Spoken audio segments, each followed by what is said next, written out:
In the rarefied air where fortunes were forged and empires traded like playing cards, Julian Croft was a master of the game.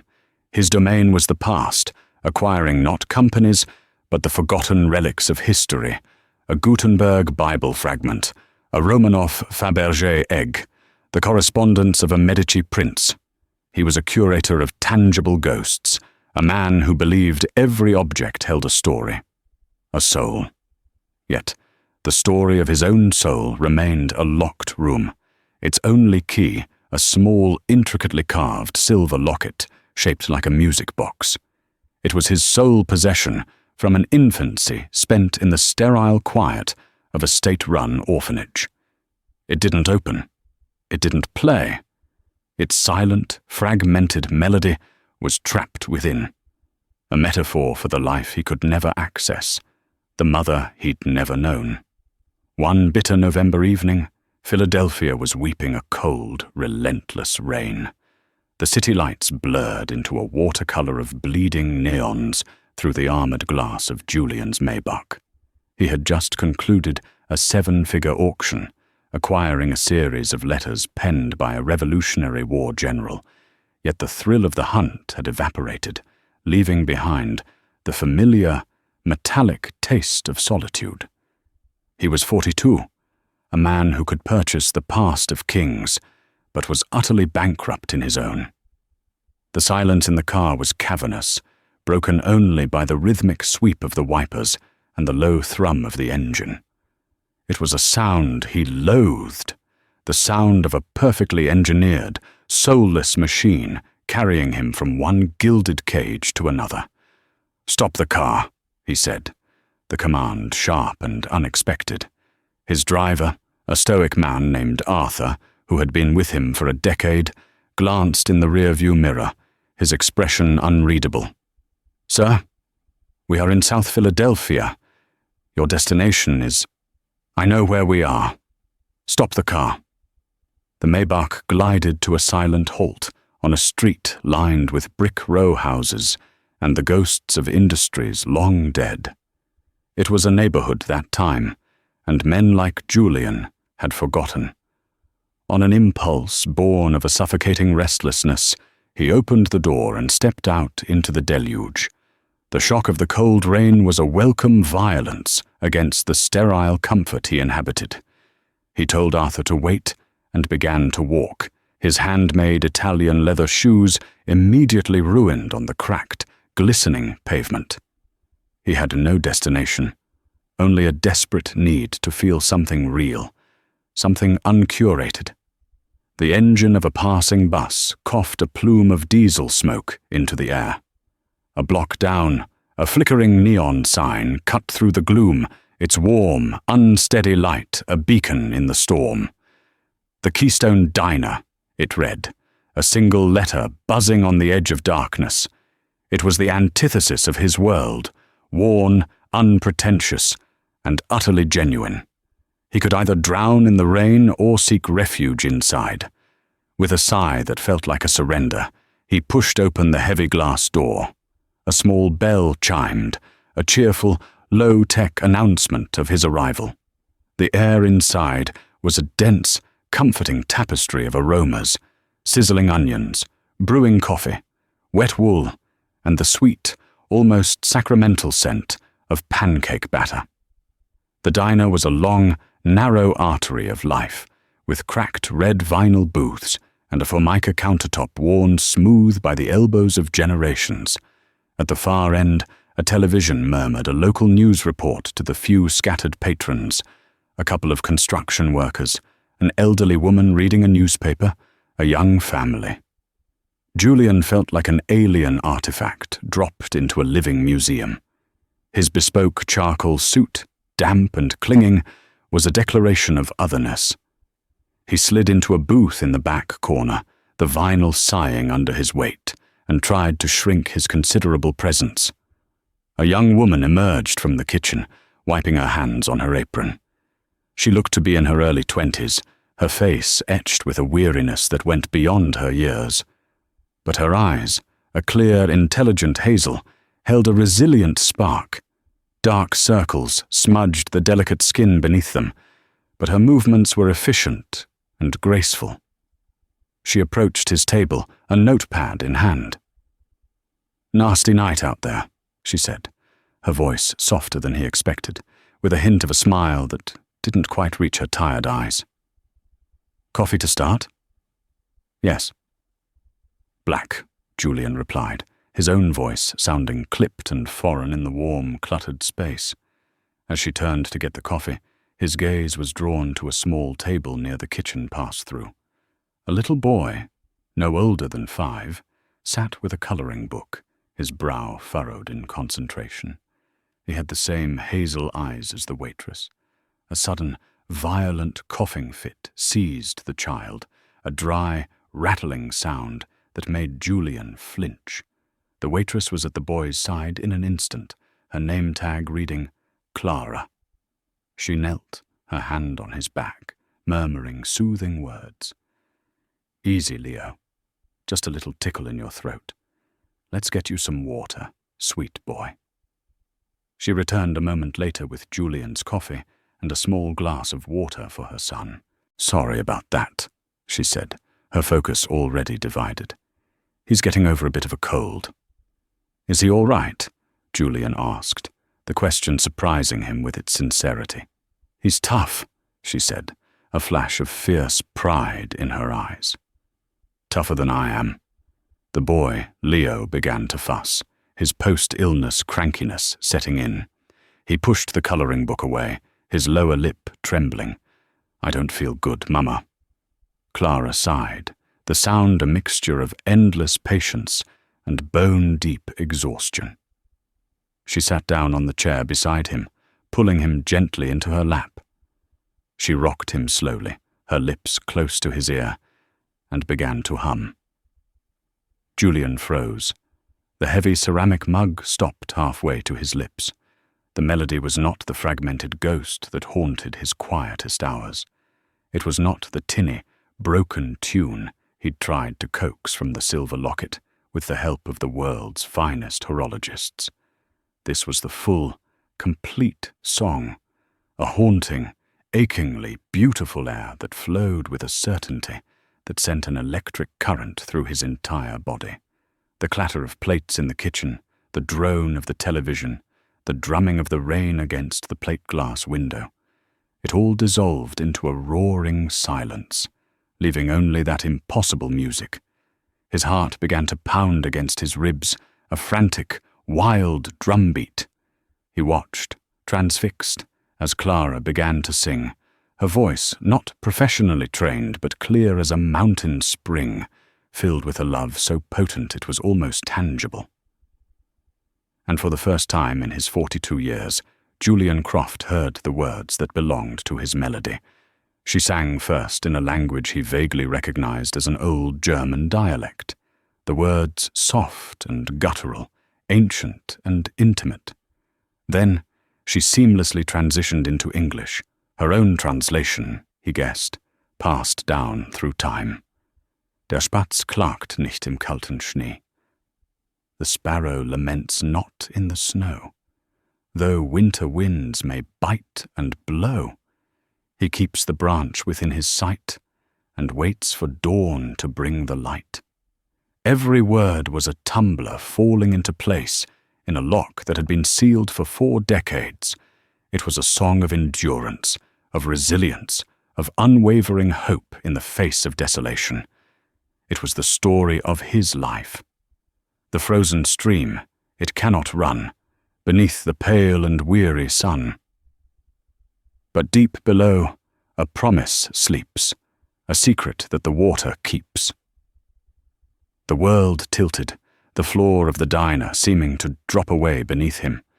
His hand trembled so violently, the coffee sloshed over the rim of the mug, the dark liquid pooling in the saucer. The elderly woman at the counter glanced over, her brow furrowed with concern. Julian couldn't speak. He couldn't breathe. He could only stare at this woman, this complete stranger in a run-down diner who was singing the anthem of his soul, the song of his mother. How? How could this be possible? Was it some cruel, elaborate, cosmic prank? The little boy, soothed by the familiar tune, rested his head against his mother's shoulder, his breathing evening out as he drifted toward sleep. Clara kissed his forehead, her expression one of utter devotion. She looked up then, her task complete, and her gaze met Julian's. She saw his intense, unblinking, almost feral stare. A flicker of confusion, then alarm, crossed her face. She was used to being looked at, but not like this. This was not the idle gaze of a customer or the leering stare of a creep. This was something else entirely. This was the look of a man seeing a ghost. He didn't care. He had to know. Who was she? And where in the name of God did she learn that song? The questions burned in his mind, incinerating everything else.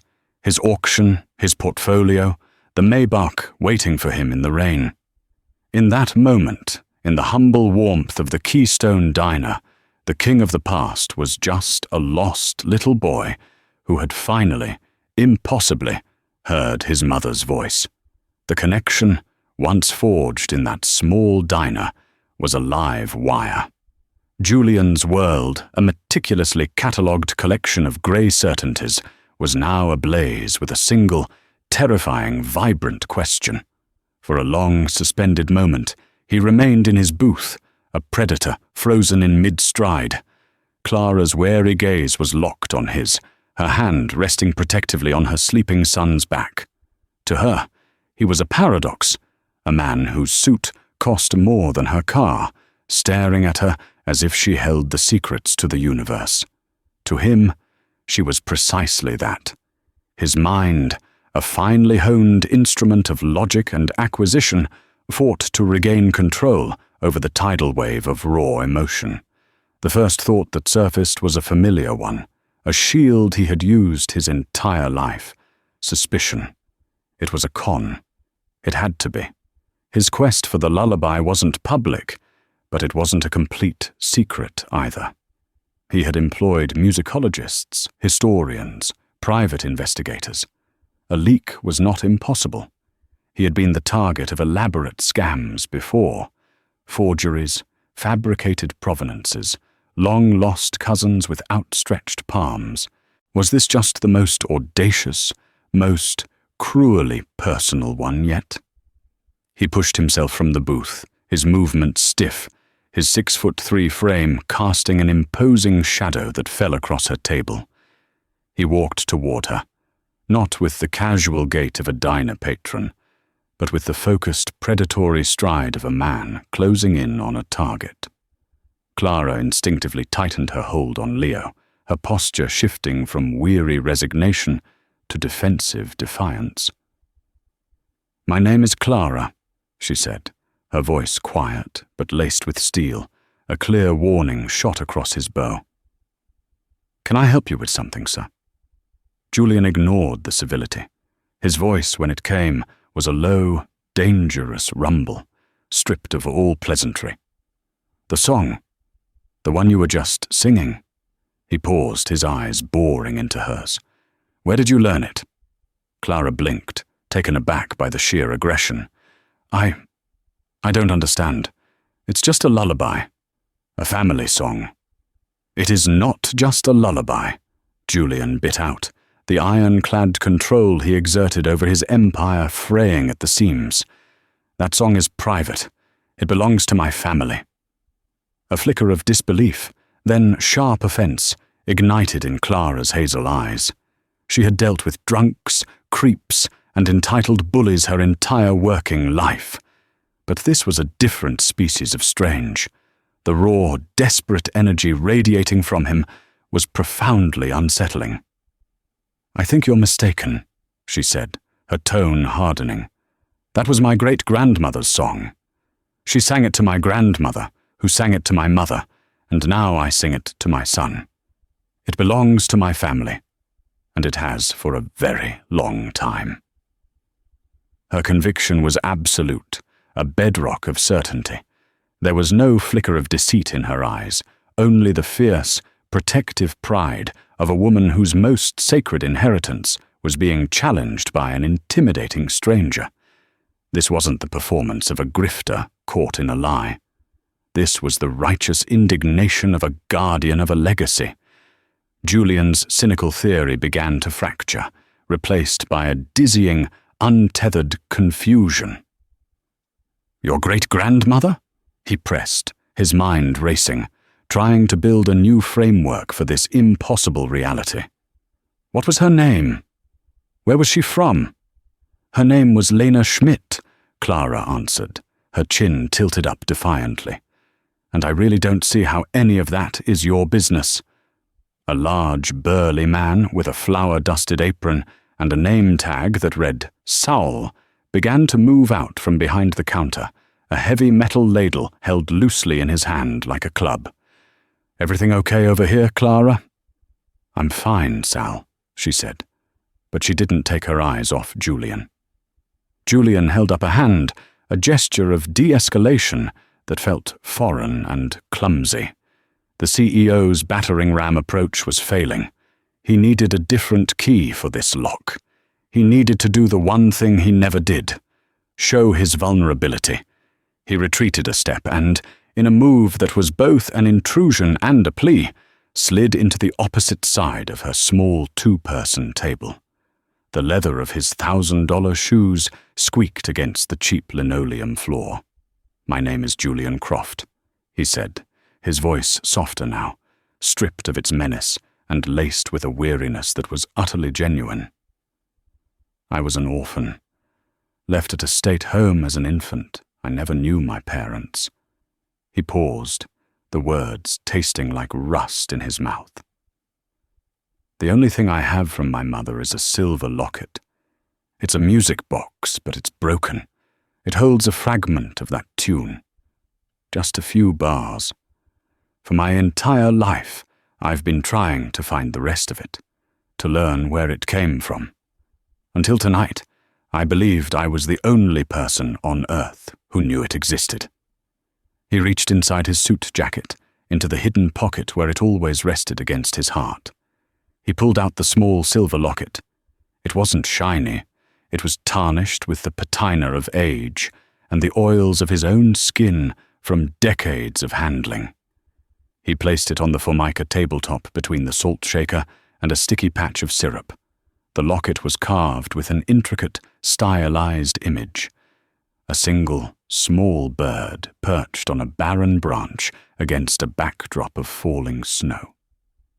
A sparrow. Clara stared at the locket.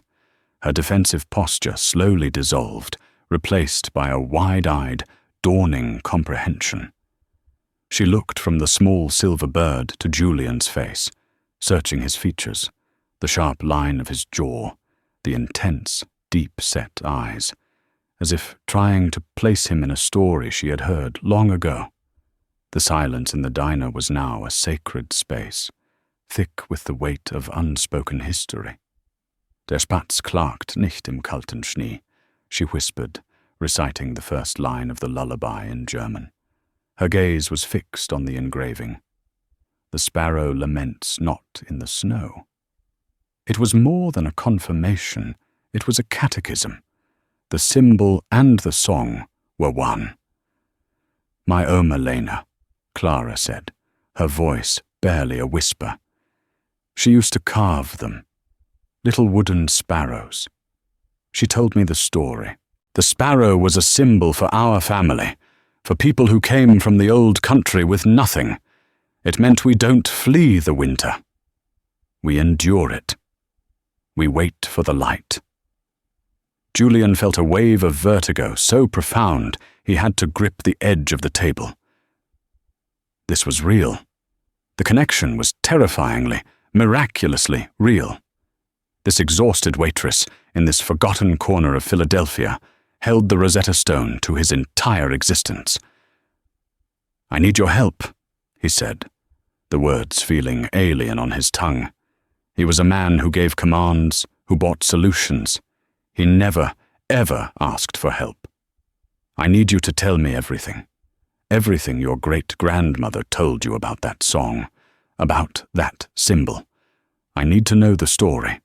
Clara looked at her sleeping son, his small chest rising and falling in a peaceful rhythm. She was a single mother, juggling 2 jobs and online community college classes, living in a cramped apartment with a leaking faucet and a landlord who only communicated through eviction notices. Her life was a relentless exercise in survival. And now this man, who radiated a power she couldn't begin to comprehend, was sitting at her table, claiming a piece of her history, her family's most cherished story. "Why should I?" she asked, her voice regaining some of its earlier strength, a flicker of suspicion returning. "This song, this story, it's all I have left of them. It's personal. It's ours." Julian understood. It was a fair question. He couldn't demand her history. He had to purchase it. It was the only way he knew how to operate. "Because," he began, leaning forward, his eyes locking onto hers with an intensity that made her breath catch. "I believe our families are bound together by that story. I believe your great-grandmother knew my mother. And if we unravel that story together, we might find a truth I will pay any price to uncover." He saw the conflict in her eyes, the fierce instinct to protect her heritage warring with a nascent, undeniable curiosity. He knew he had to frame the offer in the only language that mattered in her world, the language of survival. "I'll make you a proposition, Ms." He paused. "Miller. Clara Miller. Ms. Miller, I want to hire you as a consultant." The word sounded absurd in the context of the diner, but it was the only one he had. "Quit this job. Today. I will pay you a salary, 10 times what you make here, to work for me. Your only responsibility will be to help me solve this mystery. I will cover all your expenses, your rent, your son's medical bills, your tuition, everything. All I ask in return is your story, your memories, your help." Clara stared at him, speechless, her mind struggling to process the sheer insanity of the proposal. It was a fairy tale offer from a dark, intense stranger who had appeared out of the rain. It could be a trick. He could be dangerous. But then she looked down at Leo, at his worn sneakers and the faint, persistent rasp in his breathing that the doctor said could be asthma, but would require expensive tests to confirm. She thought of the mountain of debt from her mother's final illness, a weight she carried every single day. Julian's offer wasn't just about money. It was about air. It was a chance to breathe, a chance to give her son a life free from the constant, grinding anxiety that was her daily bread. And beyond the practical, there was the mystery itself. The silver sparrow on the table was an undeniable link. Her Oma Lena had always been a woman of carefully curated stories, of sad smiles, and hinted at sorrows never fully explained. Perhaps this was a chance to finally understand the ghosts that haunted her own family, as well as his. "Okay," she said, the word a shaky exhalation of breath and hope. "Okay, Mr. Croft, I'll help you." A wave of relief so powerful it almost buckled him washed over Julian. It was the first true glimmer of hope he'd felt in his entire adult life. He pulled a slim, black titanium business card from his wallet and a pen. "This is my personal cell," he said, handing her the card. He wrote another number on the back. "This is for my head of security, a man named Gavin Reed. He will handle all the arrangements. A car will be here in the morning to pick you and your son up. We'll start tomorrow." He stood, his presence once again filling the small space. He laid 5 $100 bills on the table, enough to cover his coffee and serve as a down payment on his sincerity. "Thank you, Clara," he said, using her first name for the first time. It felt significant, a verbal handshake sealing their strange, sudden pact. As he walked out of the diner, leaving the warmth and the scent of coffee behind, Julian Croft felt a tectonic shift in the foundation of his being. The hollow man who had walked in was now a man with a mission. The hunt was on, not for an artifact, not for profit, but for a ghost, for a mother, and for the full, heart-breaking story of the sparrow in the snow. The next morning dawned grey and cold, but for Clara it felt like the first day of a new world. True to Julian's word, at precisely 9 a.m., a gleaming black SUV, so out of place on her street it might as well have been a spaceship, purred to a stop in front of her building.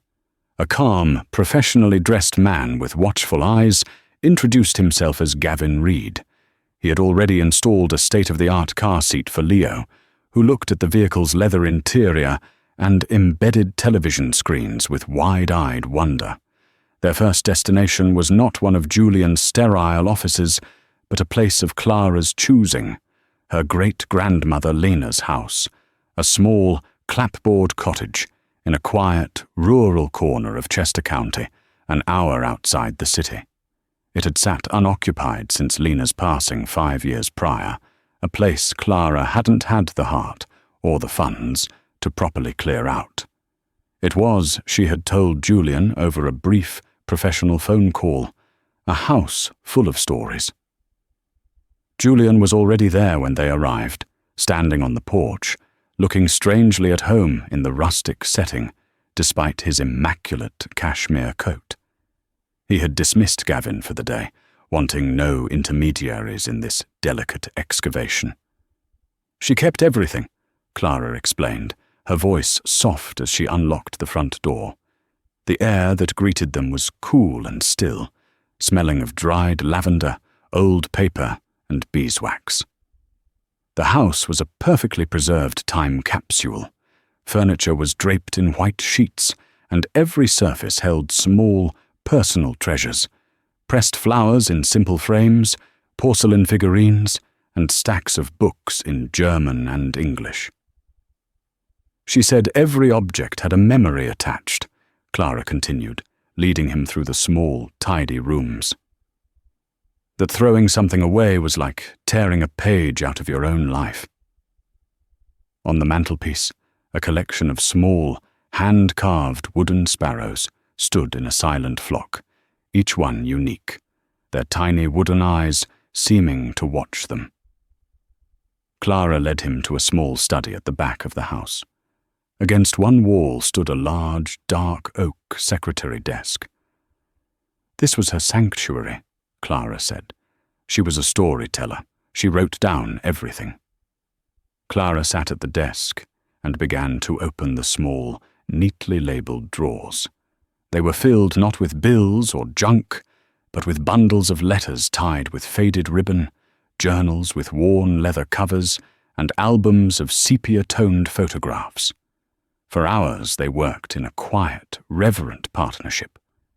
Julian, the expert archivist, handled the fragile documents with practiced care, while Clara, the keeper of the oral history, provided the context, translating the old German script and identifying the faces in the photographs. They learned of Lena Schmidt, a young woman who had fled post-war Germany in the early 1950s, finding work as a seamstress and companion. And then they found the name they were searching for. In a bundle of letters dated from the late 1970s, Lena wrote to her sister back in Germany. October 12th, 1979. The letter began, the handwriting a beautiful, looping cursive. My dearest Gisela, I have started a new position that fills me with both hope and trepidation. I am to be a companion to a young woman named Annalise Sterling. Her family is one of the oldest and wealthiest in Philadelphia, presided over by a patriarch, Alistair Sterling, who is as cold and formidable as the marble in his grand house. But Annalise, she is different. She is a bird with a broken wing, trapped in a gilded cage. She has a gentle soul and a sadness in her eyes that I recognize. I think she is very lonely." Julian's breath hitched. Annalise Sterling.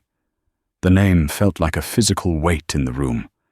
They read on, devouring the letters, Clara's voice a steady murmur as she translated. The letters painted a vivid picture of a deep and secret friendship, blooming between the immigrant companion and the lonely heiress.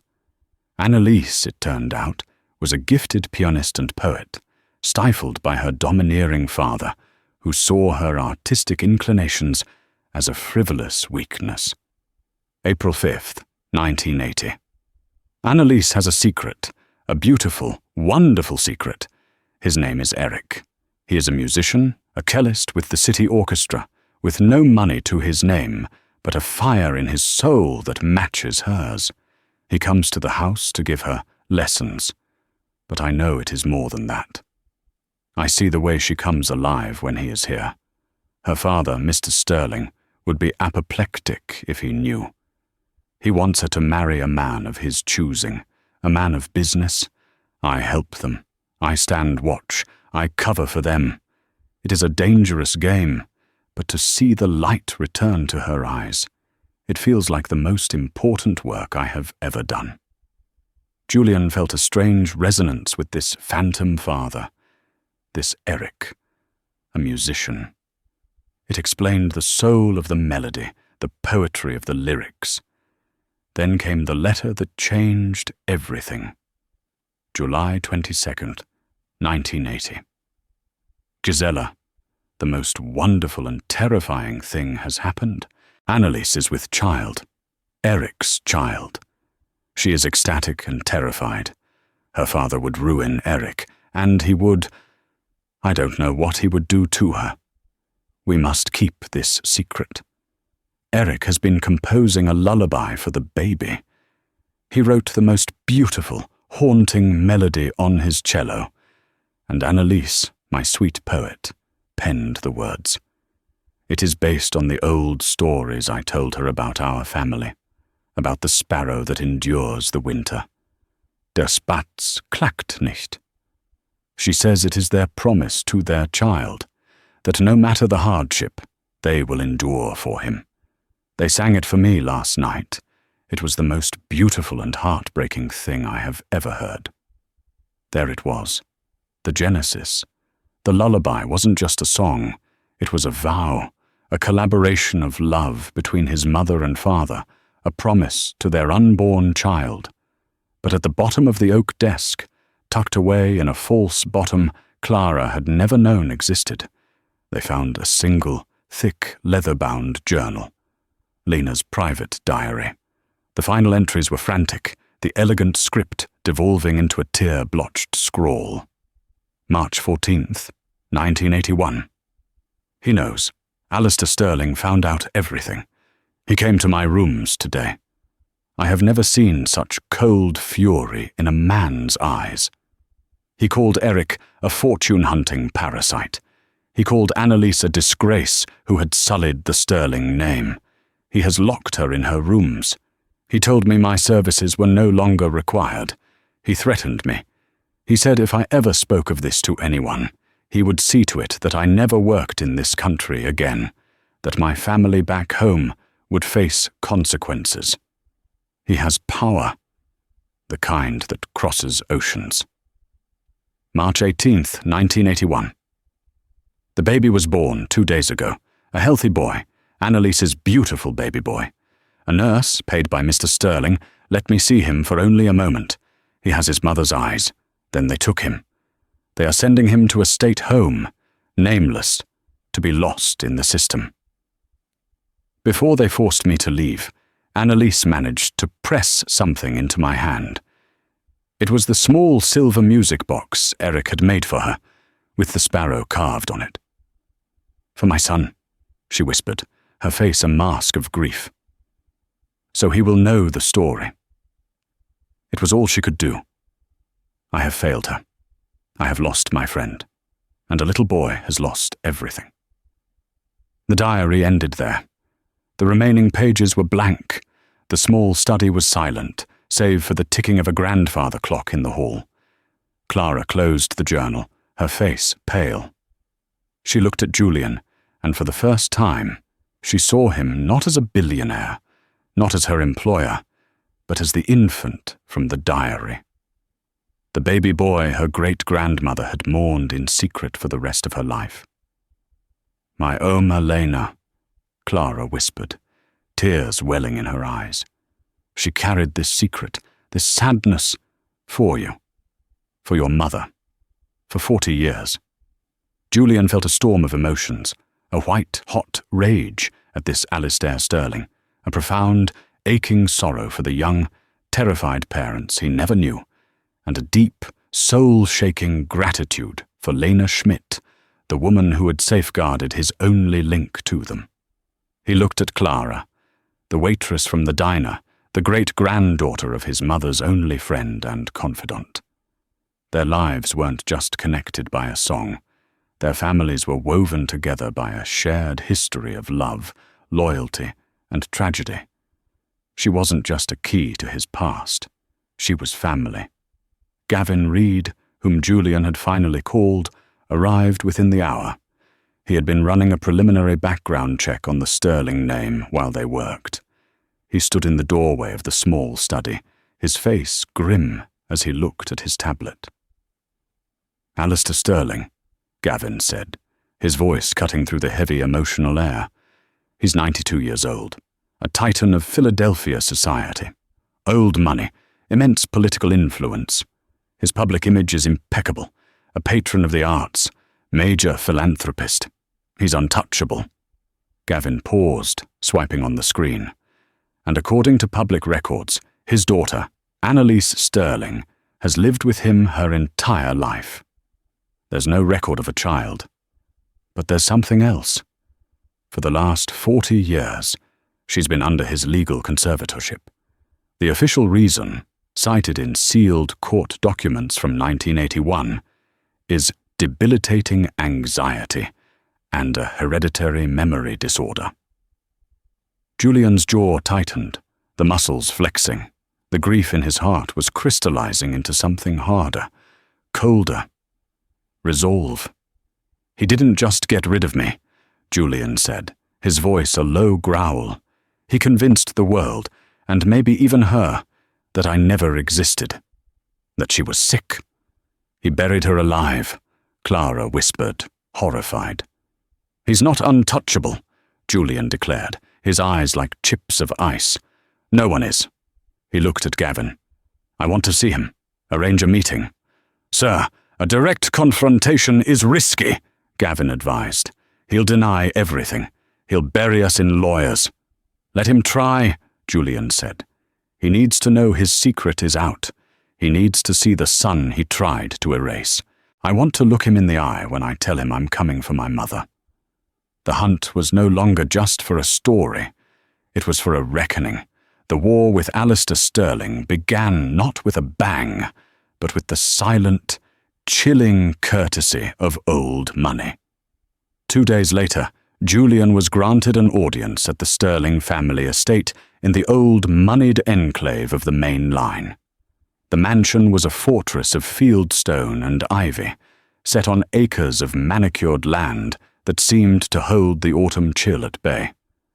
As Julian's car crunched up the long, winding driveway, he felt a knot of cold fury tighten in his gut. This was the house where his mother had been born, where she had fallen in love, and where she had been imprisoned for 40 years. He was shown into a cavernous library by a butler who moved with the silent efficiency of a wraith. The room smelled of lemon oil and decaying paper. Seated in a high-backed leather wing chair by a crackling fire was Alistair Sterling. Even at 92, he exuded an aura of indomitable power. He was rail-thin, dressed in a perfectly tailored tweed jacket, his white hair immaculate. His eyes, a pale, watery blue, were as sharp and predatory as a hawk's. He did not rise. "Mr. Croft," he said, his voice a dry, cultured rasp. "An unexpected pleasure. I confess to some curiosity. To what do I owe this visit from one of Wall Street's more aggressive curators?" Julian walked forward, stopping on the edge of the priceless Persian rug that separated them. He reached into his coat and placed the small silver locket on the polished mahogany table beside the old man's chair. Alistair glanced at it, his expression a perfect mask of polite disinterest. For a fraction of a second, however, Julian saw it, a tightening around the eyes, a subtle intake of breath. Recognition. "A charming little trinket," Alistair said dismissively. "Is this a new acquisition you wish to discuss?" "It belonged to your daughter, Annalise," Julian said, his voice cold and even. "My mother." The old man's eyes narrowed. The air in the room grew thick, the crackling of the fire suddenly loud in the charged silence. He steepled his long, arthritic fingers and stared at Julian, a king assessing a usurper to his throne. "I'm afraid you are profoundly mistaken," he said, his tone dripping with condescension. "My daughter has been unwell for a very long time. Her mind, sadly, has always been prone to flights of fancy." "Was Eric a flight of fancy?" Julian pressed, his anger a low burn. "Was the child she carried a fantasy? The son you had taken from her, stripped of his name, and dumped in an orphanage like garbage? Was I a fantasy, Mr. Sterling?" Alistair leaned back in his chair, a faint, contemptuous smile touching his thin lips. It was a silent, chilling confession.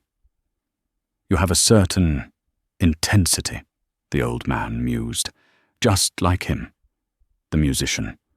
A penniless romantic who thought he could poison my family tree with his common blood. He filled my daughter's head with nonsense about art and passion, corrupting her. I did what was necessary to protect her, to protect the Sterling legacy from a catastrophic disgrace." "You destroyed her life," Julian spat, his control slipping. "You locked her away and erased her son. That isn't protection. That's a monstrous act of cruelty." "You call it monstrous. I call it prudent estate management," Alistair retorted, his voice like chipping ice. "And look at you. You seem to have thrived on the adversity. I inadvertently gave you the grit you never would have acquired in the lap of luxury. In a way, you should be thanking me.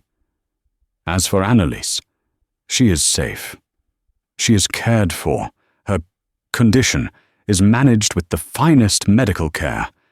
It is a far better fate than the one she would have chosen for herself." The sheer, unadulterated arrogance of the man was breathtaking. He felt no remorse, only a profound, unshakable conviction in his own righteousness. "I want to see her," Julian demanded. Alistair chuckled, a dry, humorless sound that scraped the air. "Absolutely not. I am her legal conservator. Access to her is at my sole discretion, and I do not grant it. She is at peace in her world. You will not be the agent of chaos who disturbs that peace, reopening old wounds and agitating her delicate sensibilities." "You're afraid," Julian said, a sudden, blinding realization cutting through his rage. "You're not protecting her. You're protecting yourself. You're terrified that if she sees me, she'll remember everything, that she'll find her voice again, and the world will finally learn what you did." "I'm afraid of nothing," Alistair snapped, his composure finally cracking, his pale eyes flashing with venom. "Least of all a belligerent upstart, with a misplaced sense of filial duty. This meeting is over. Leave my house, and I strongly advise you to abandon this crusade. My influence has very deep roots, Mr. Croft. You have built a considerable empire. It would be a terrible shame if the ground beneath it were to suddenly give way. It was a declaration of war." Julian stared at the old man, his fury solidifying into a cold, diamond-hard purpose. This was no longer just about a reunion. It was about liberation. He turned and walked toward the door without another word. As he reached the threshold, he paused and looked back at the architect of his life's pain. "You're wrong about one thing," Julian said, his voice echoing in the silent, tomb-like library. "You didn't get rid of the musician's son. You forged him into a weapon, and I will not stop until I bring your entire world crashing down." As he left the cold mansion and got back into the waiting car, the battle lines were drawn. Alistair Sterling had legacy, the law, and a lifetime of secrets on his side. But Julian Croft had near limitless resources, a 40-year-old debt of rage to collect, and something the old man had never anticipated, the great-granddaughter of a loyal friend waiting to help him finish the story. The war Alistair Sterling waged was one of insidious whispers and invisible barriers. Within a week, a planned museum wing that Julian was funding faced a sudden, inexplicable heritage review. A lucrative European acquisition was mired in red tape. Whispers about his ruthless business practices began appearing in society columns. It was a war of 1,000 cuts, designed to bleed him, to distract him, to force him to retreat and protect his own kingdom. But Julian was unmovable. He delegated the defense of his empire to his most trusted lieutenants, his focus narrowing to a single, obsessive point: Annalise. Gavin Reed and a team of the best lawyers money could buy worked around the clock, searching for a crack in Alistair's legal fortress. The conservatorship was ironclad, renewed for decades by compliant family court judges and Sterling-funded doctors. A direct legal challenge would take years. They needed another way in. It was Clara who found it. She had spent days poring over Lena's letters and diaries again. Not for the grand story, but for the small details. "He's a hypocrite," she said to Julian one evening in the temporary office he had set up for her in his penthouse. "He calls your father a parasite." But Lena wrote about how Alistair was obsessed with his own family's history, their unbroken lineage. He built his identity on it. "He built it on a lie," Julian countered bitterly. "Exactly," Clara said, her eyes alight with an idea. "So we expose the lie using the one thing he values more than control, his reputation." Her idea was audacious. Alistair Sterling's crowning social achievement was the annual Sterling Heritage Gala, a lavish charity event held at the Philadelphia Museum of Art. It was the pinnacle of the city's social calendar, a night where Alistair celebrated his family's philanthropic legacy. It was, Clara argued, the perfect stage. "He feels safe there," she explained.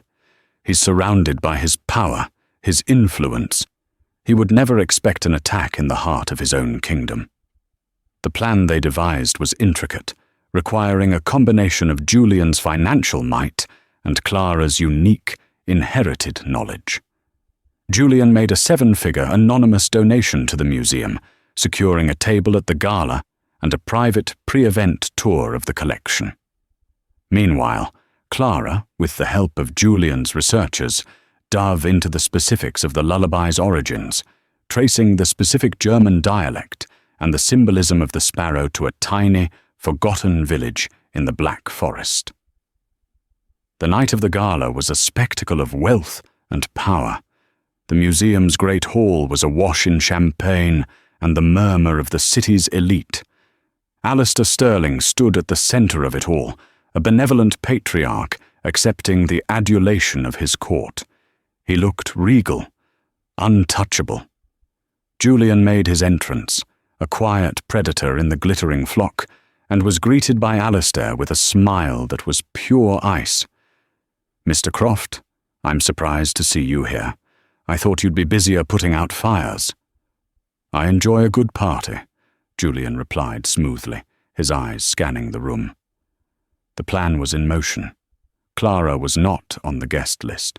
She was, thanks to a hefty payment to the catering company, on the waitstaff. Dressed in a simple black uniform, her hair pulled back, she was invisible, just another face in the background.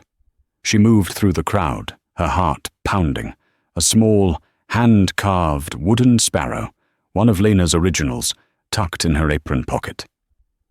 The moment came during the private tour for major donors in a quiet gallery filled with 18th-century Pennsylvania German folk art. Alistair was holding court, pontificating on the importance of preserving cultural heritage. Julian steered him toward a display of carved wooden objects. As if on cue, Clara approached with a tray of champagne flutes. As she offered one to Alistair, she accidentally stumbled, the tray tipping. Julian caught it, preventing a disaster, but the diversion was enough. In the confusion, Clara looked directly at Alistair. "Verzeihen Sie, Herr Sterling," she said, her voice low but clear. "Forgive me, Mr. Sterling." Alistair barely glanced at her. "Be more careful," he snapped. Clara didn't move. She looked him straight in the eye and spoke again, this time in the specific, archaic dialect from Lena's village, a language that hadn't been commonly spoken in a century. "Der Spatz bleibt auch im tiefsten Winter." The sparrow remains even in the deepest winter. Alistair froze. His head snapped toward her, his eyes widening in stunned disbelief. He stared at her, truly seeing her for the first time, this ghost from the past in a server's uniform. "Who are you?" he hissed, his voice a venomous whisper. "I am Lena Schmidt's great-granddaughter," Clara said, her own voice steady, despite the adrenaline coursing through her veins. "She taught me the stories. And she taught me the song." She began to hum it, the first few bars of The Sparrow's Lament. Alistair's face, a carefully constructed mask of patrician calm for 92 years, began to crumble. The blood drained from it, leaving a waxy, grey pallor. "What is this? A shakedown?" "This is a reckoning," Julian said, stepping forward, his voice like the closing of a vault door. He nodded to a man standing near the gallery entrance, a Pulitzer Prize-winning journalist Julian had flown in from New York. Alistair saw the journalist, saw the predatory gleam in his eye, and understood the trap. He turned back to Clara, his face contorted with a lifetime of repressed fury. "You, a little nobody from the gutter, like your friend. You think you can undo me?" "Your daughter gave my great-grandmother a promise to keep," Clara said, pulling the small wooden sparrow from her pocket and placing it on the edge of a display case. "A promise for her son. The story is over, Mr. Sterling. The light is coming." The combination of the dialect, the song, and the sparrow, a trinity of irrefutable, personal proof, was too much. Alistair staggered back, clutching his chest, his breath coming in ragged gasps, the carefully built facade of a lifetime shattered in a single, public moment. He was not a benevolent patriarch. He was a fraud, a jailer, a thief of lives, and now everyone in his inner circle was a witness to his unmasking. The journalist was already moving forward, his recorder on. The king had been checkmated in the heart of his own castle. The aftermath was not a swift victory, but a slow, grinding siege. The journalist's story was an explosion, ripping through the carefully guarded walls of Philadelphia society. Alistair Sterling, broken and disgraced, retreated into his mansion, refusing all comment. His lawyers fought back, but the court of public opinion had already passed its sentence. Business partners deserted him, charities removed his name from their buildings, and the foundation of his power crumbled to dust. Julian's legal team, armed with the public outcry and Clara's testimony, successfully petitioned the court for an emergency review of the conservatorship. A court-appointed psychiatrist was dispatched to the Sterling estate. The report was damning. Annalise Sterling showed clear signs of long-term over-medication and psychological manipulation. The conservatorship was terminated. Alistair Sterling had lost. The day Julian went to bring his mother home was overcast and quiet. He went with Clara. He couldn't have done it alone. Annalise was in a sunroom, staring out at a garden, a cashmere blanket over her lap. She was 62, but looked older, her face a pale, beautiful map of lost years. Her blue eyes, so like her father's, were clouded and distant. When Julian knelt before her and told her who he was, she simply stared at him with a polite, vacant confusion. The doctors had warned him this might happen. 40 years of gaslighting and medication had created a prison in her mind from which there was no easy escape. Julian felt a cold, crushing despair. He had won the war only to find the person he had fought to liberate was a casualty beyond recovery. Clara, standing by the doorway, saw the hope dying in his eyes. She thought of Lena, of the promise passed down through 4 generations. She stepped forward, and with a voice filled with the love and loyalty of her ancestors, she began to sing. The sparrow laments not in the snow, though winter winds may bite and blow. At the first notes of the familiar melody, a flicker of something passed through Annalise's vacant eyes, a tiny, almost imperceptible shift. Her head tilted, as if listening to a sound from a half-forgotten dream. Julian held his breath. Clara continued, her voice filling the sterile room with warmth and history. But deep below, a promise sleeps, a secret that the water keeps.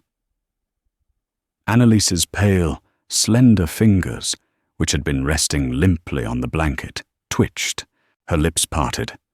And then, a miracle. A voice, raspy from decades of disuse but clear as a bell, joined Clara's. It was Annalise. "My dearest love, come back to me," she sang, her eyes slowly, painfully focusing on Julian's face. The fog was lifting. The clouds were parting.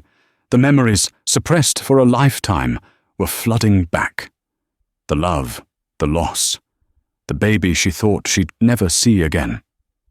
"Eric," she whispered, her gaze locked on Julian's intense eyes, the eyes of the man she had loved. "No," Julian said, his own voice thick with unshed tears as he took her fragile hand in his. "It's Julian, your son." Recognition dawned, followed by a lifetime of stored-up grief and love that crumpled her face. "My baby!" she cried, her hand tightening on his with surprising strength. "My beautiful baby boy!" Julian leaned forward and wrapped his arms around her frail shoulders, holding his mother for the very first time. He was no longer Julian Croft, the billionaire. He was just a son, finally home. Clara stood back, weeping silently, a witness to the reunion her great-grandmother had only ever prayed for. The lullaby had done what lawyers and money could not. It had broken through the walls of the prison and brought a mother back to her son. 6 months later, the penthouse on the top floor was unrecognizable. The cold, minimalist art had been replaced by vibrant paintings. The silence was filled with the sound of a softly played piano, the scent of baking from the kitchen, and the cheerful chatter of a 5-year-old boy. Annalise's recovery was a slow, deliberate journey.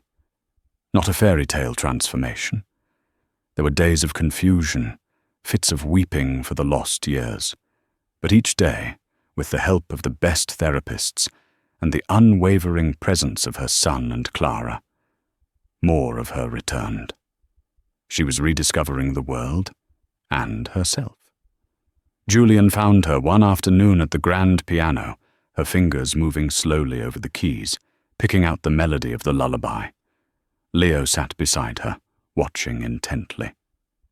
"It was never just a sad song, you know," Annalise said softly, as Julian and Clara entered the room. "Eric always said it was a song about the morning after the winter, the promise of the thaw." A month earlier, news had reached them that Alistair Sterling had passed away, alone in his library.